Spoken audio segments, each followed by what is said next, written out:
வணக்கம். இது நம்ம கிச்சன். நம்ம கிச்சனில் நம்ம இன்றைக்கி என்ன பண்ண போகிறோம் அப்படின்னா, உருளைக்கிழங்கு வத்தல் போட போகிறோம். இது வந்து நிறைய பேருக்கு தெரிஞ்சிருக்கலாம், தெரியாமலே இருக்கலாம். கடையில் வந்து வாங்கினோம்னா நம்ம 2 நாளைக்கு வச்சுக்கிறோம்னா, நம்ம ஆற்றுல பண்ணினா 1 வாரத்துக்கு வச்சுக்கலாம். நல்லா தாராளமாக வெய்ய காலத்தில் போட்டு வச்சுட்டேன்னா எவ்வளோ நாளும் யூஸ் பண்ணலாம். இந்த வத்தல் ஒன்று போட்டுட்டோம்னா இதில் டிஃப்ரெண்ட் டைப் ஆஃப் டேஸ்ட்டில் நல்லா எப்படி நம்ம இந்த சினிமா தியேட்டர் ஹோட்டல்லாம் போனோம்னா அந்த பாப்கார்ன்லாம் டிஃப்ரெண்ட் டேஸ்ட்டில் கொடுக்குறோம்ல, அதுமாரி டிஃப்ரெண்ட் டைப் ஆஃப் டேஸ்ட்டில் இந்த உருளைக்கிழங்கு வத்தல் பண்ணலாம். அதுக்கு வந்து நிறைய பொடி வகைகள் இருக்குது. அந்த பொடி வகைகள்லாம் பண்ணி நம்ம ஸ்டோரேஜ் பண்ணி வச்சுட்டோம்னா நிறைய கூட வேண்டாம், ஒரு 100 கிராம் ஸ்டோரேஜ் பண்ணி வச்சுட்டோம்னா இந்தமாரி வத்தல்லாம் பண்ணிவிட்டு அப்படியேயும் சாப்பிட்லாம், அந்த பொடிகளை தூவியும் சாப்பிட்லாம். இப்போ நான் வந்து உருளைக்கிழங்கை வந்து இந்தமாரி ஒரு இதில் வந்து சீவரேன். இதை ஒன்றே நான் எப்படியுமே சீவி காட்டுறேன்.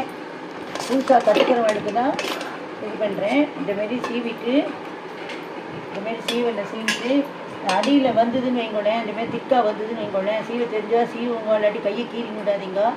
இதை வந்து நம்ம பொடியாக நறுக்கி கறி பண்ணிடலாம். இதை இது பண்ணிவிட்டு சீவிட்டு நான் உங்கள்கிட்ட காட்டுறேன். இப்போ நம்ம உருளைக்கிழங்கு நல்லா ஜலத்தில் ஊற வச்சு எலும்பி ஜலத்தில் ஊற வச்சு இந்தமாரி வடிதட்டில் எடுத்து நம்ம போட்டுக்கிறோம். நம்ம இப்போ உருளைக்கிழங்கு வத்தலுக்காக இதில் ஜலம் விட்டு ஜலம் முழுகிற அளவுக்கு வரணும். இதான் கணக்கு. நான் 3 கைப்பிடி அளவுக்கு நான் எடுத்துட்டதுக்கு 3 கைப்பிடி அளவுக்கு கல் உப்பு போட்டிருக்கேன். இந்த ஜலம் நல்லா கொதிக்கணும், உப்பு கரைஞ்சி வரணும். இப்போ நம்மளுடைய உப்பு ஜலம் கொதிச்சு விட்டு இப்போ அடைச்சி என்ன இப்போ நம்மளோட உப்பு ஜலம் எல்லாம் கொதிச்சு விட்டு இந்த உருளைக்கிழங்கு சீவினதை இதில் நம்ம போடுறோம். நல்லா முழுகிற அளவுக்கு போடணும். ஒரே ஒரு நிமிஷம் இது வெந்தால் போதும். இப்படி எடுத்தேன்னா இதெல்லாம் இதை எடுத்து இப்படின்னா இப்படி கிள்ளினா அது கிள்ள வரணும், கட் ஆகணும். அதுதான் பதம். இப்போ இது எல்லாத்தையும் நம்மளுக்கு எவ்வளோ தேவையோ அதெல்லாம் போட்டுட்டு இந்த உருளைக்கிழங்கு இந்தமாரிலாம் கம்மியாக விற்கிற காலத்தில் இந்தமாரி வாங்கி சிப்ஸு போட்டு வச்சுட்டேன்னா நல்ல டிஃப்ரெண்ட் டேஸ்ட்டில் இதை பண்ணலாம். பொரிச்சுட்டு டிஃப்ரெண்ட் டேஸ்ட் ஆஃப் மெத்தடில் பொடியெல்லாம் இருக்குது. இந்த பொடியை பண்ணி வச்சுட்டு போட்டு எடுத்துடலாம்.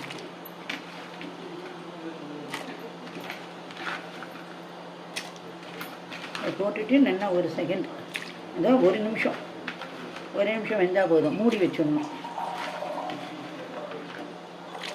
உப்பு இறங்கிடும் இதில் கரெக்டாக. அவ்வளோதான். இப்போ இது ஒரு நிமிஷம் நல்லா கொதிக்கணும். இப்போ நம்மளுடைய இது வந்து நல்லா வருங்க, நடுவில் கொதி வந்துட்டு வத்தல். இப்போ உருளைக்கிழங்கு வத்தலுக்கு ரெடி ஆகிட்டு நம்ம இதை ஆஃப் பண்ணிவிட்டு இந்தமாரி வடிகட்டியில் இப்படி போட்டு வடிகட்டணும். இதை எடுத்து இது பாருங்க இப்படி போட்டுக்கிறோம். நான் இதுவே இப்படி காட்டணுங்கிறதுக்காக வச்சுருக்கேன். ஈரம் வடிவேன்னு அடியில் ஒரு எலுப்பு கட்டியை வச்சுருக்கேன். இந்தமாரி இதை எடுத்து போட்டுட்டு ஈரம் உடைஞ்சிடும். அது பாருங்க இந்தமாரி போட்டுக்கணும். நான் அடுப்பையும் ஆஃப் பண்ணிட்டேன். இப்போ இதேமாரி போட்டுட்டாக்க நல்லா ஈரம் உடைஞ்சோடனே மாடியில் கொண்டு உணர்த்தணும். நம்ம இப்போ வெயிலில் இந்தமாரி துணியை ஒத்தையாக உணர்த்திட்டு இந்தமாரி போட்டுருங்கோ. காலை வேளையிலேயே நீங்கள் சீக்கிரமாக போட்டுட்டேன்னு வைங்களேன், இந்தமாரி வெயிலெல்லாம் வந்து இது பண்ண வேண்டாம். இது நம்மளுடைய உருளைக்கிழங்கு சிப்ஸை விட இது ரொம்ப நல்லா இருக்கும்.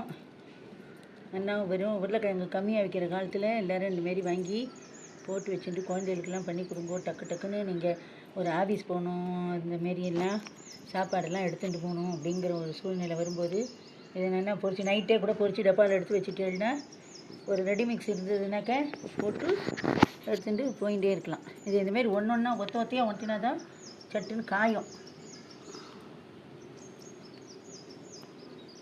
அடிக்கிற வெயில் வேஸ்ட் பண்ணாமல் எல்லோரும் ஆற்றுல இருக்கவெல்லாம் மாரி நிறைய போட்டு எல்லாம் ஒவ்வொரு வத்தலாக போட்டு வச்சுட்டேன்னு வைங்கோலேன், நல்லா குழந்தைகளுக்கு நமக்கு திடீர் கெஸ்ட்டு வந்தால் அவளுக்குன்னு எல்லாருக்கும் பொரிச்சு கொடுக்கலாம்.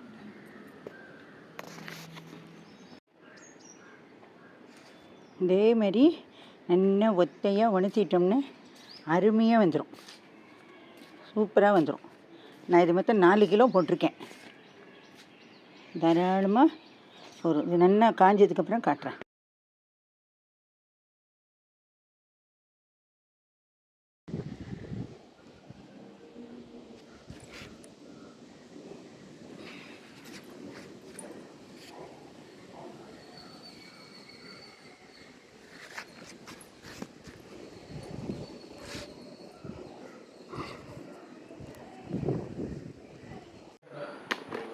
நம்ம உருளைக்கிழங்கு வத்தல் போட்டோம் இல்லையா, இந்த வத்தல் வந்து இந்த அளவுக்கு வந்துருக்கு.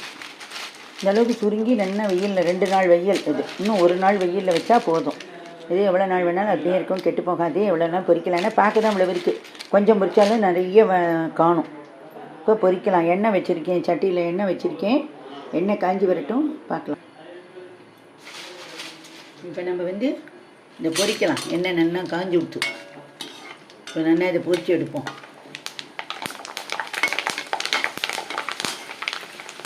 இன்னும் 1 நாள் வெயிலில் போட்டால் போதும், எந்த பிரச்சனையும் இல்லை. நல்லா கொட்டு போகாமல் இருக்கும். ரொம்ப நாளைக்கு வச்சுக்கலாம். தேவைன்னா இடையில அப்பப்போ போட்டு வெயிலில் போட்டு கூட நீங்கள் எடுத்துக்கலாம். நான் வந்து இப்போ இதை வந்து ஒரு வடிகட்டியில் எடுக்கிறேன்.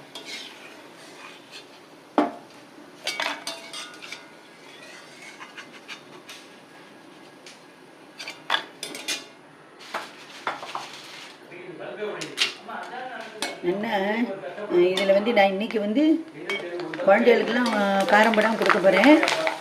இல்லை, மற்ற வாழ்க்கெல்லாம் காரம் போட்டு கொடுக்க போகிறேன். அப்போ நான் இப்போ இது பொரிஞ்சு நல்லா வந்துடுச்சு. குழந்தைகளுக்கெல்லாம் காரம் படாமல் இப்படி கொடுத்துட்டு, பெரியவாளுக்கெல்லாம் இது மேலே தனி மிளகாத்தூள் இருக்குது பற்றியில். தனி மிளகாத்தூளுக்காக நான் ஒரு வீடியோவே தனியாக போட்டிருக்கேன். அதுபடி அரைச்சல்னா ரொம்ப நல்லா இருக்கும். கலர்லேருந்து டேஸ்ட்லேருந்து எல்லாம் நல்லா இருக்கும். பாத்துலேயே வாங்கி அரைக்கலாம். கடையிலலாம் செங்கல் பிடி கலந்து வைக்கிறான் அப்படி இப்படிலாம் சொல்கிறா. நிறைய கம்பெனிலாம் போடுறான் இல்லையா மிளகாத்தூள்லாம் மாரி. அது எந்த அளவுக்குங்கிறது நமக்கு தெரியாது. நம்ம ஆற்றுலேயே அரைச்சிட்டோம்னா கண்ணரைக்கும் அரைக்கிறதுனால நமக்கு நல்ல சேஃப்டி. அரைச்சிட்டு அந்த மிளகாத்தூளை போட்டு இன்றைக்கி கொடுக்க போகிறேன். நான் வந்து இந்த இதுக்கு வந்து நிறைய வெரைட்டி ஆஃப் பொடிஸ்லாம் பண்ணி இது மேலே தூவி சாப்பிட்லாம். டேஸ்ட்டாக இருக்கும். சீசனிங் பண்ணுறது, இந்த வத்தலை வறுத்துட்டு அதுக்கு போட்டு பண்ணுறது, அது எப்படிங்கிறது தனி வீடியோவே நான் ஒன்று போட்டு விட்றேன்.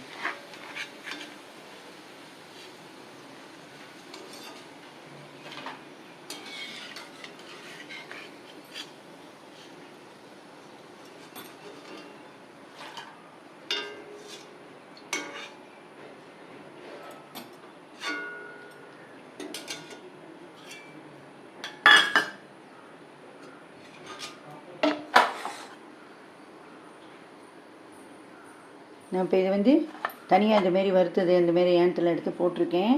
அடுத்தது காரம் போடுறதுக்கு தனியாக வறுக்கிறேன். இப்போ நம்ம 2வது ஏடு காரம் போட்ட இதுக்காக பொரித்து எடுத்துட்டோம். இதை இந்தமாரி ஒரு இதில் போட்டுண்டு தனி மிளகாத்தூளுக்கு நான் தனியாகவே ஒரு வீடியோ போட்டிருக்கேன். உங்களுக்கு தேவைப்பட்டவா அதெல்லாம் போய் பாருங்க.